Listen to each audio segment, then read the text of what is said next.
আমারও মনে হয় যে আমি যে কোনো সময় কোনো একটা দুর্ঘটনা ঘটায় ফেলতে পারি। আমার ইকরার শেষ মুখটা আপনারা আমাকে দেখতে দেন নাই। আমার ইকরার শেষ মুখটা ইকরার পরিবার আমাকে দেখতে দেয়নি। 16 বছর সংসার করছি। 16 বছর একটা শত্রুর সাথেও যদি কেউ এক ছাদের নিচে থাকে, সে মারা গেলে তার চেহারাটা দেখার জন্য ছটফট করে মানুষ।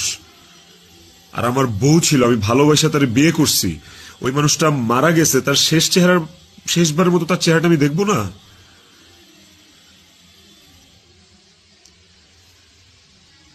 দেখেন, আমি না আসলে আপনাদের সাথে এখানে কোনো ফেক কথাবার্তা, মানে ফেক কান্নাকাটি, ফেক আপনাদের থেকে ইমোশন নেয়া, এগুলো নিয়ে কথা বলার জন্য আমি আসিনি। আমি আপনাদেরকে আমার আমার জায়গাটা আমি ক্লিয়ার করতেছি। আমি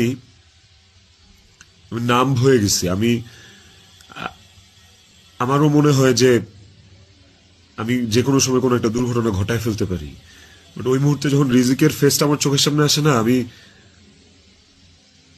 আমি নিজেকে শক্ত না করা ছাড়া আমি কোনো উপায় দেখি না। আপনারা কি চান যে রিজিক তার বাবাকেও হারাক? মাও থাকবে না, বাপও থাকবে না? আপনারা এটা চান? পুলিশ ধরে নিয়ে গেলে ওকে, আমি সেটা আইনিভাবে ফেস করব, কিন্তু এখন যদি আমিও মারা যাই, আমিও রিজিকের মার কাছে চলে যাই, রিজিকের কি হবে? আপনারা কি চান যে রিজিক তার বাবাকেও হারাক? এই ছেলেটার কি দোষ? এই ছেলেটা বড় হবে না? ও কিভাবে বাঁচবে? মায়ের অভাব কেউ পূরণ করতে পারে না। যে মানুষটা বাইচা আছে, বাপ, ওই বাপের অভাব কিভাবে পূরণ হবে তাইলে?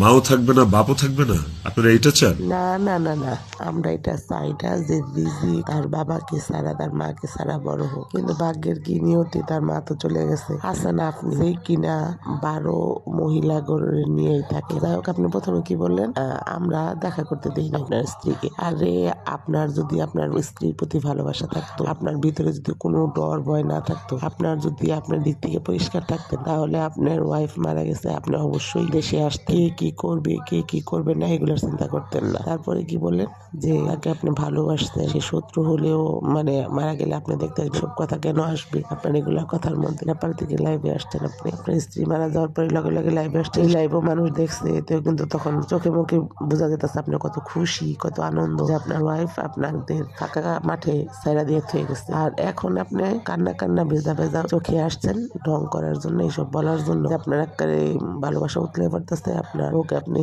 দেখতে পারেন নাই, আমতাম দিয়ে বুঝাইতেছেন মানুষ। আপনি যে বারবার নিচে তাকাইতেছেন না, আপনি কি নাটকের স্ক্রিপ্ট পড়তেছেন? মানুষ কিন্তু বুঝে এটা আপনার মনের কথা না। আপনি লেখা নিছেন, লেখা শুধু এখন নাটকে ওই যে আপনারা ডাইরেক্ট বলেন না, ওইরকম বিষয়টা দেখা যেতেছে, হাস্যকর লাগতেছে। ভিউয়ার্স, আপনাদের মতামত কি অবশ্যই জানাবেন।